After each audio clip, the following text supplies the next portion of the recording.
Welcome to eQuipat. আশা কৰো আপোনালোক আটাই ভালে আছে আজি Daily Newspaper Simplified মই ৰিমঝিমে লৈ আহিছো কেইটামান গুৰুত্বপূৰ্ণ বিষয় সো আমাৰ আজিৰ টপিক কেইটা হৈছে Israel's military operations at West Bank, net zero buildings and others আৰু লগতে লৈ আহিছো কেইবাটাও MCQ সো আপোনালোকে আশা কৰো এই ভিডিওটো শেষলৈকে চাব আৰম্ভ কৰাৰ আগতে মই Pursuit 365 প্ৰগ্ৰামটোৰ বিষয়ে ক'ব বিচাৰিছো ইয়াত টোটাল এইটো এটা আমাৰ total test series coverage programme হয় সো য'ত প্ৰিলিমছ এণ্ড মেইন সেন্ট্ৰিক বিভিন্নটা টেষ্ট সিৰিজ থাকিব so MCQ test 52 descriptive test Assam specific একো এথিক্স সো আপোনাল আৰু চাওক আপোনালোকে প্ৰিলিমছ পেপাৰ 1000 MCQ কভাৰ হৈছে সো সবিশেষ জানিব কাৰণে আপোনালোকে আমাৰ তলৰ নম্বৰত কন্টাক্ট কৰিব এইটো এটা খুব হলিস্টিক প্ৰগ্ৰাম যে আপোনালোকে জিবুৰে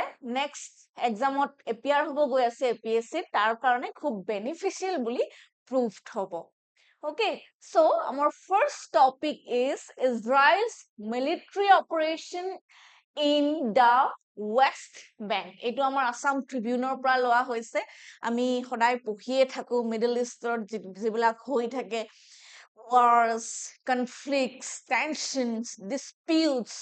হয় নাই সো আৰু এইবিলাকৰ কাৰণে কি হয় আমাৰ বহুত কোৱেশ্চন আমি পঢ়িব লাগে হয় নাই জিওগ্ৰাফিত আমাৰ কিমান ম্যাপিংত খুব বেছি এনেকুৱা কন্ট্ৰভাৰ্চিয়াল টপিকস বোৰ আহি থাকে আমাৰ ম্যাপিংত কোৱেশ্চন আহে কোনখন এৰিয়া কোট লোকেটেড হয় কোনটো আইল্যান্ড কোনখন কান্ট্ৰি বিলং কৰে সো তেনেকুৱাকে সো প্ৰিলিমছৰ কাৰণে আমি এই আৰ্টিকলটোৰ পৰা Israel launches large-scale military operation in occupied West Bank. So, West Bank Israel 28 August কি কৰিছে attack কৰিছে.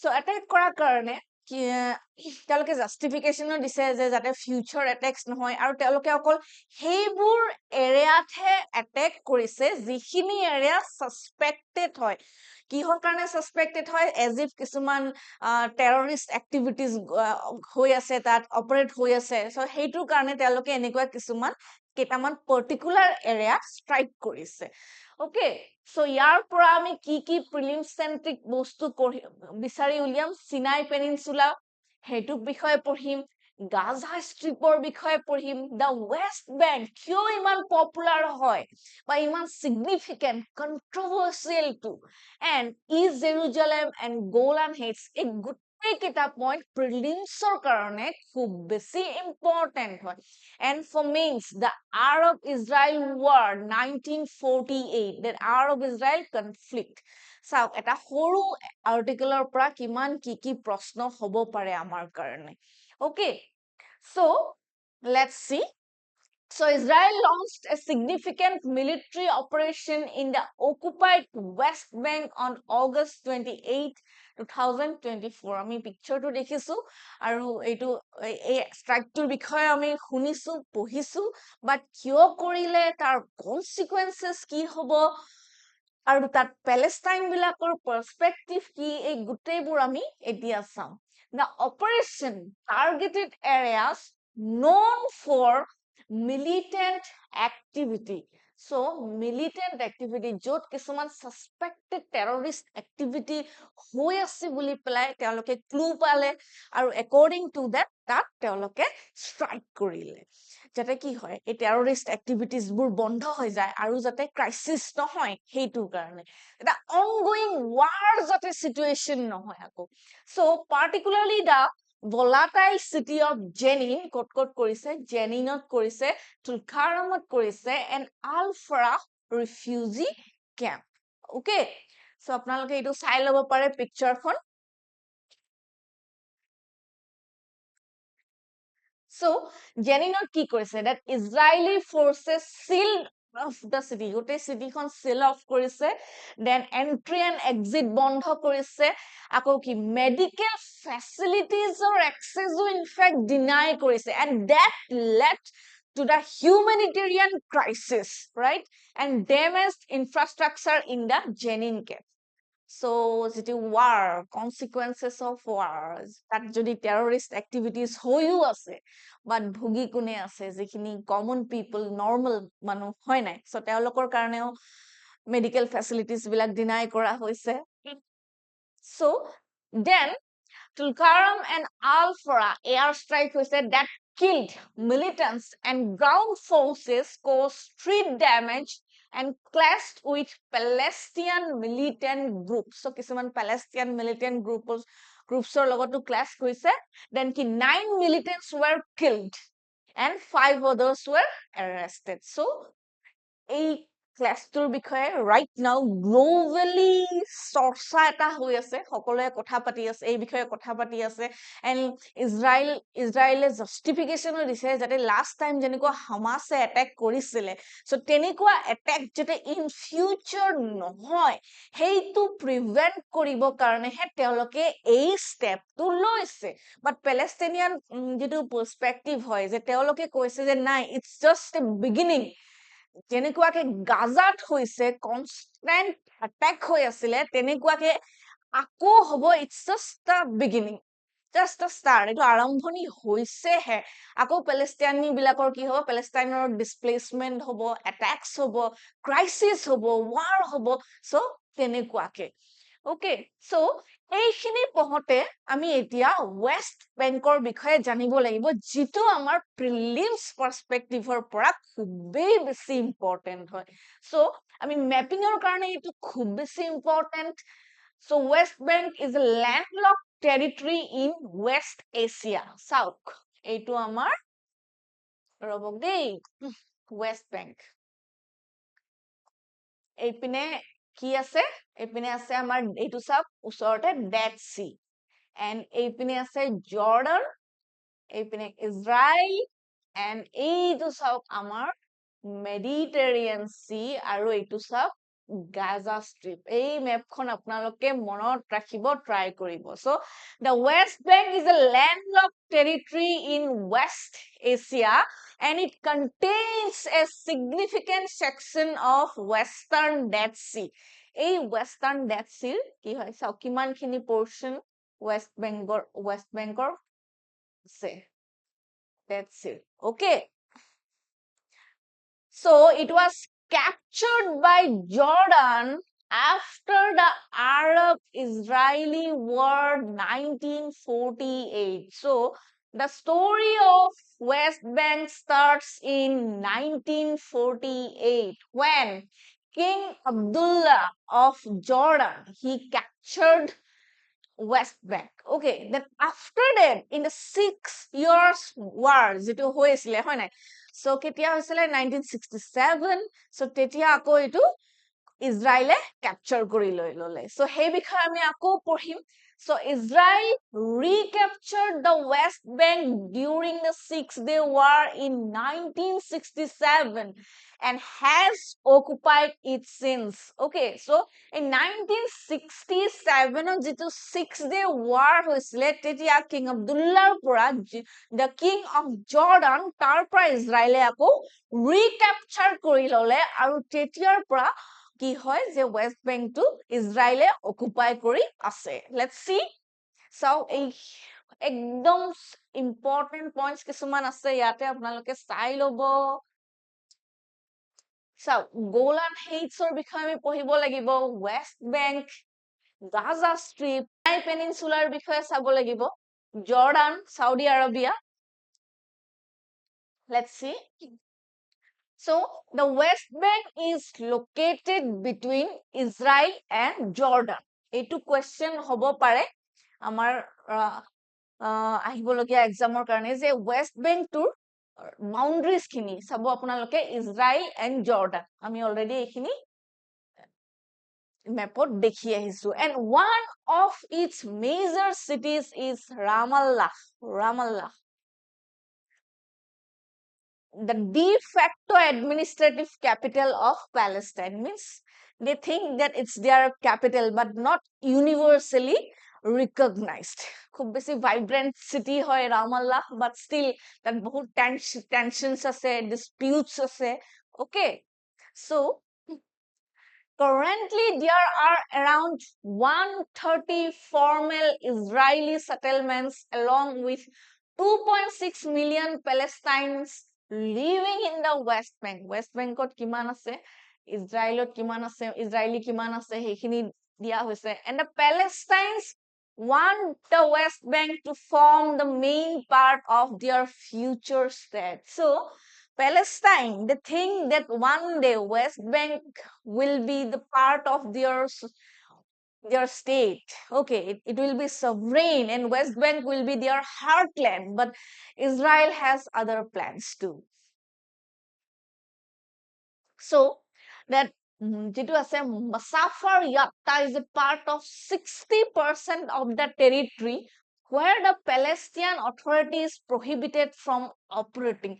Even West Bank to the tinta bhagot bhogwa hoise kune kiman khini loike rule কৰিব পাৰিব বা কাৰ অধীনত কিমান খিনি এৰিয়া আছে হেইটো so 60% আছে ইজৰাইলৰ আন্ডাৰত যত কি হয় যে প্যালেষ্টিয়ান অথৰিটি খিনি প্ৰহিবিটেড হয় তাত এন্ট্ৰি কৰিব কাৰণে বা যিকোনো এক্টিভিটিজৰ কাৰণে আহক আমি এই বিষয়ে আৰু বেছিকৈ জানিম so now let's understand about 6-day war 1967. The 6-day war was a brief but intense conflict fought in 1967. 5 June start hoisile, 10 June khatam hole. So, Egyptian king Gamal Abdel Nasser ki korile teo je the Strait of Tehran jitue Israelok Red Sea access koribole die so heitu block kori di dile hoine so tar pisot Suez Canalot jikhini peace building efforts sile UNৰ হেখিনিও বন্ধ কৰি দি দিলে আৰু ইজৰাইলে দেখি এইটো কি হল এই মুভটো ইজৰাইলৰ কাৰণে এটা threat hall they considered it as a threat so after that কি হল এটা ইজৰাইলে সাৰপ্ৰাইজ অ্যাটাক কৰিলে ইজিপ্টৰ এয়াৰ ফোৰ্সৰ ওপৰত then Israel turned its attention to Jordan and Syria. The war was between Israel and Arab states, Egypt, Syria, and Jordan. And a war of Israel ki capture korile. Let's see. Okay. So, edu south jitu koisilu. The Strait of Tehran. Edu block kori dile Egypte. Jitu ki hoy. Israelor jitu access hoy to Red Sea. Edu totally close hoy go. Then Israel seized several territories during the war, Sinai Peninsula and Gaza Strip from Egypt, then West Bank and East Jerusalem from Jordan, and Golan Heights from Syria. ইয়াৰ ওপৰত question আহিয়েই থাকে. Let's see, আমিও কিছুমান question লৈ আহিছো ইয়াতে. Then, so since 1967, the lands Israel seized have been central to the efforts to end the Arab-Israeli conflict. Arab আৰু ইজৰাইলৰ মাজত conflict শেষ কৰিব কাৰণে বহু কিছুমান peace efforts আনিলে Oslo Accord and all, but এতিয়াও এইটো controversial হৈ আছে একো peaceful solution ওলোৱা নাই. Then Iran returned the Sinai Peninsula to Egypt in 1982 as a peacekeeping treaty. So, etu Sinai Peninsula to Egypt return kori dile. Etu bikhoye sabore. Then, Israel withdrew from Gaza in 2005. Jate tensions kisuman komi jay, reduce hoy, ako trade koribo pare teoloke. So, eibilak hol Israelor efforts. Then, ahile, the status of Golan Heights and the West Bank continues to be a major obstacle in Arab-Israeli peace negotiation. So, etiao peace negotiation at ei duta area controversial hoi ase. Eku eta perfect, stable solution etiale olua nai. Golan Heights and ki hoy? Etu West Bank kamar. So as I কৈছিলো, the West Bank is divided into areas of A, B, C, 60. So area C to ki hoy? Area C mostly Israeli control ase, with the Palestine Authority having limited control in A and B, and Israel maintaining full control in area C. So etu area C hoy, etu Israeler full control. Area B 22% and area A 18% under Palestinian control. Okay. So significance ki hobo pare. So major escalation in Israel Palestinian conflict. So is a strike to hoise, attack to hoise. Obviously তাৰ আজি ইজৰাইলে attack কৰিছে, কাইলে আকৌ বেলেগ terrorist গ্ৰুপে তেওঁলোকক ইয়াৰ প্ৰত্যুত্তৰ জৰুৰ দিব। So major কিছুমান আকৌ war হোৱাৰ সম্ভাৱনা কিছুমান predict কৰা হৈছে। Then Israel's shift towards more aggressive military actions in the West Bank. Then potential for increase instability, same আকৌ unstable, আকৌ কিছুমান crisis হ'ব পাৰে, war হ'ব পাৰে, humanitarian crisis হ'ব তেনেকে, হয় নাই? So implication ki, rising tension and violence, situ Gaza hoi gol recently, worsening humanitarian conditions as areas like Jenin jot eta ki hol medical facilities of bondho kori dise, international calls for de-escalation amid ongoing volatility. So jate ki hoy UN bodies ya significant bodies bilake jate ei jitu strike hoise, jitu beginning hoise waror karone eitu jate etiai samapto koribo pare tar karone ahwan janwa hoise. So eta question loi oha hoise, the area known as Golan Heights sometimes appears in the news in the context of the events related to 2015 ahisile. So related to quote Central Asia and Middle East, Southeast Asia and Central Africa. So obviously the answer is B, Middle East. So it's a strategically important plateau, Golan Heights, right, in the Middle East.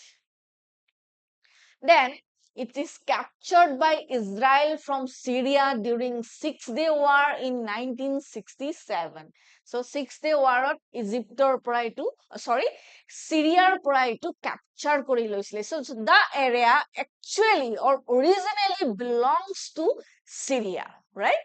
Then internationally recognized as Syrian territory, but Israel effectively annexed it in 1981. Jodio a move to widely recognized one nine. The area contains important water sources. Water sources kisuman ase, including the Jordan River and Lake Tiberias. So ki ase Jordan River and Lake Tiberias. So aru eta question loi oha hoise, Israel is bordered by Syria, Lebanon, Golan Heights, the West Bank, Jordan, the Gaza Strip and Egypt. First statement to দেখি আমি গম পাইছো that's correct because already আমি যিখিনি পঢ়ি আহিলো তাৰ গোটেই কেইখন মেপত আমি এইখিনি দেখি আহিছো, so first statement is correct. Let's see the second statement. The Gulf of Aqaba is a large gulf at the northern tip of the Red Sea, east of the Sinai Peninsula and west of the Arabian mainland. So এইটো correct হয় নে নহয়? Which among the above statements is or are correct? So we have to explore the second statement to answer this question, right? So let's see the map. Sinai Peninsula, Israel, Gulf of Aqaba, Red Sea. Ami dekhilu. So second statement is also correct. The answer will be ki hobo? C, both A and B. Sabore apna এনেকুৱাকে যদি আমি মেপিংৰ থ্ৰোৰে আনসাৰবোৰ কৰি যাও, visualise কৰি গৈ থাকো ন, তেতিয়া আমাৰ কি হয়, এইটো ৰিভিজন পাৱাৰটো বহুত ষ্ট্ৰং কৰি ৰাখে, আমি ইজিলি কথাবোৰ নাপাহৰো। Then which of the following territories was captured by Israel during the Six-Day War in 1967 and remains under Israeli control. Very easy. আমি পঢ়িছো অলৰেডি যে সিৰিয়াৰ পৰা এইটো লৈছিলে হয় নাই গোলান হেইটছটো 60 ৱাৰত ক্যাপচাৰ কৰিছিলে yes সিনাই পেনিনসুলাও কৰিছিলে কিন্তু হেতু পিছত ৰিটাৰ্ন কৰিলে Then the Gaza Strip shares its borders with which two countries? Gaza Strip quote kore. Lebanon and Jordan, Israel and Jordan, Egypt and Israel, and Syria and Jordan. Ki hobo pare answer? Gaza Strip.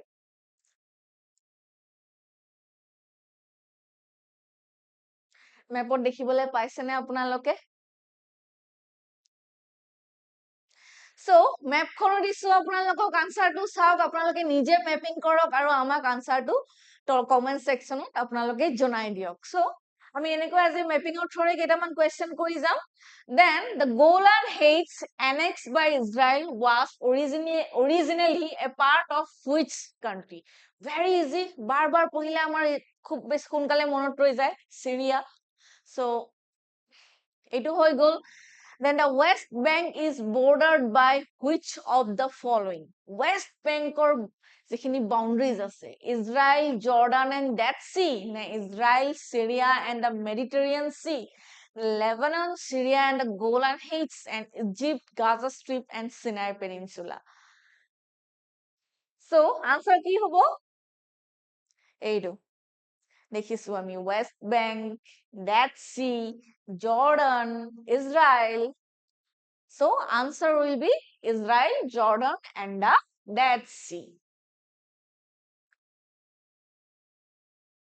Now, let's talk about our second article that is Net Zero Award. Net Zero Award ki hoy aru eitu ami code pohim kunkhon paper logor relate korim energy and infrastructure paper 3 and GS5 Assam specific aru source ki the Assam Tribune. So 6 NF railway buildings receive Net Zero Award. Net Zero Award ki hoy ki hor karone dia hoy Northeast Frontier Railway NFR achieved significant milestone. Ami kisuman important keywords kisuman ami underline kori jam. So significant milestone as 6 of its buildings keta sota building were awarded the Shunya level 0 level recognized as net zero energy buildings by Bureau of Energy Efficiency. So, sota building e ki hoy award dia hoise aru telok kihor karone award dia hoise because they achieved 0 level shunya level okay and by whom by Bureau of Energy Efficiency So, details now, the administrative building at New Bongaigaon Railway Workshop received the prestigious Shunya Plus level award for a period of 3 years. Shunya Plus award for a period of kiman kei bosorar karone 3 bosorar karone. Okay, so New Bongaigaon station jitu amar. Then, aro baki kita award কাকাক দিয়া হৈছে আৰু কিহৰ কাৰণে supervisor training centre two supervisor training centre engineers hostel general store depot Pandu Guwahati running room মিয়া and running room Katihar so ইয়াত আমাৰ বেছিকে যেটো সিগনিফিকেন্ট পোৰশন হয় এই কনসেপ্টটো হল what is net zero building or concept to ami yat janibo lagibo so ketia launch hoisile let's know about that so launched by Indian Green Building Council sumukoy IGBC in collaboration karlot collab hoisile World Green Building Council and the United States Agency for International Development. And it promote kore. It promotes net zero in India by cutting energy use by 40 to 50%. 40 to 50% energy কি কৰে reduce কৰে okay and cost কিমান হয় only 30% it supports or complements কি হয় আমাৰ যেটো national energy efficiency and solar missions আছে ন তাৰ যিখিনি purpose আছে হেইটো complements কৰে এইটো okay যিমান এনাৰ্জি আমি ওয়েস্ট কৰো ইউজ কৰো সিমান প্ৰডিউস কৰো এটা সাস্টেইনেবল এপ্ৰোচ হয় এইটো so the net zero energy building produces as much as energy as it uses সিমান ইউজ কৰে সিমান প্ৰডিউস কৰে typically over the courses of a year sustainable approach বুলি কৈছো already then it may use renewable energy sources like solar panel আমি energy use কৰো heat recovery system geothermal heating and wind turbine যিবিলাক আমি natural energy sources আছে তাৰ পৰা আমি energy use কৰো renewable energy বিলাক use কৰি পেলাই যেনেকৈ কেনেকৈ আমি sustain কৰো তাৰ ওপৰত focused হয় so design feature includes যেটো smart design আছে হেইটোৰ বিষয়ে কোৱা হৈছে it passive solar gain for heating in cold climates smaller windows on the north side for reduced heat loss, passive ventilation system for cooling, and rooftop rainwater collection system. Suppose cold area ata, tat jeta ghor banao ami, tat dangor kisuman ami windows banao, jitu side ere ki hoy je bahut beshi sunlight ahibo amar. Then ako jibilak eniko warm area ase, tat kisuman eniko ventilation diu jate amar air to control থাকে okay so তেনেকুৱাকে and rooftop rainwater collection system আমি rainwater to sustainably use কৰিব পাৰো যাতে আমাৰ কি হয় treated water ৰ প্ৰয়োজন নহয় তেনেকুৱাকে then Indira Paryabaran Bhavan এইটো চাও আমি এইটো important question হ'ব পাৰে আমাৰ কাৰণে India's first net zero energy building আৰু ক'ত আছে located New Delhi it utilizes solar massive design যেটো সৌৰ শক্তি use কৰি পেলাই energy efficient building materials বোৰ it utilizes solar passive design and energy efficient building materials সৌৰ শক্তি use কৰিছে আৰু energy efficient building materials বোৰ use কৰিছে it achieves 75% natural daylight utilization এইটো building টো আপোনালোকে চাব পাৰে then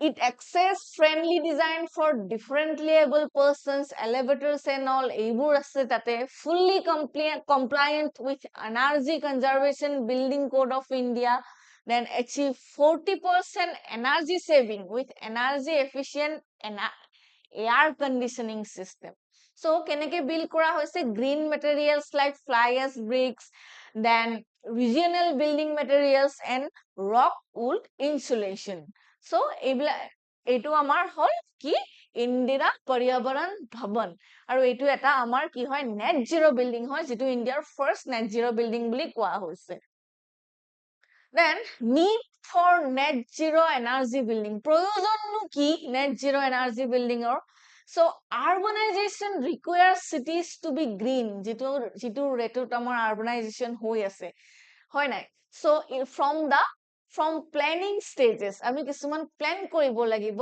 for sustainable approaches তেতে কি হয় সকলোবোৰ আমাৰ energy শেষ হৈ নাযায় যাতে then buildings consumes large energy from fossil fuel causing pollution and emission খুব বেছি pollution বাঢ়ি গৈ আছে emissions হৈ আছে then it construction generates significant demolition of waste and greenhouse gases যেতিয়া building বোৰ বনায় কিমান বেছি waste হৈ আছে then greenhouse gases কেনেকুৱাকে বৃদ্ধি কৰি আছে so এইবোৰ কমাব লাগে then আকৌ আহিলে কি green buildings it optimizes local materials and reduces power water and material needs এই green building বিলাকে কি হয় যে এই pollutionৰ মাত্ৰাটো কমায় আৰু wasteৰ মাত্ৰাটো কমায় আনে কি কৰে আৰু it reduces power water and material needs এটা sustainable approach এটা থাকে এটা then sustainable buildings বিলাক কি হয় eco friendly হয় and resource efficient হয় throughout their life cycle environmental friendly শেষ হৈ নাযায় আৰু কেতিয়াও and the Energy and Research Institute estimates green buildings in Indian urban areas could save over 8,400 megawatts of power annually. আমি power save কৰিব পাৰো এতিয়া enough to light 5,50,000 homes. So electricity আমি কেনেকে save কৰিব পাৰো so এইবোৰ আমাৰ solution দিয়ে ইয়াতে এটা question অনা হৈছে discuss the significance of net zero energy building in the context of sustainable urban development in India. How do green building certification contribute to the achievement of net zero energy building? Critically analyze the challenges and opportunities in implementing net zero energy buildings on a large scale in Indian cities. So, ইয়াৰ ওপৰত আপোনালোকে আনসাৰটো লিখি পেলাই আমাৰ তলত দিয়া মেইলটোত send কৰিব পাৰে So, আজিলে এইখিনি আছিল আমাৰ ডিসকাস কৰিবলগীয়া টপিক কাইলে আমি আকৌ আহিম কেইটামান গুৰুত্বপূৰ্ণ টপিক লৈ পেলাই সো ইয়াত কিছুমান আমাৰ স্ক্যানাৰ অনা হৈছে সো আপোনালোকে যদি আমাৰ কোৰ্স বিলাকৰ ফিচাৰ্স বোৰৰ বিষয়ে বা সবিশেষ জানিব বিচাৰে such as APSC CC আমাৰ foundation course daily free open mock test আপোনালোকে এইটা স্ক্যান কৰিব পাৰে দেন তাৰ পিছত আপোনালোকে গুটেইখিনি জানিব পাৰে ইয়াত সো এনেকুৱা Prelims and main centric তথ্যসমূহ জানিবৰ কাৰণে আপোনালোকে আমাৰ কুহিপাত APSC UPSC চেনেলটো ফলো কৰক and subscribe কৰক Thank you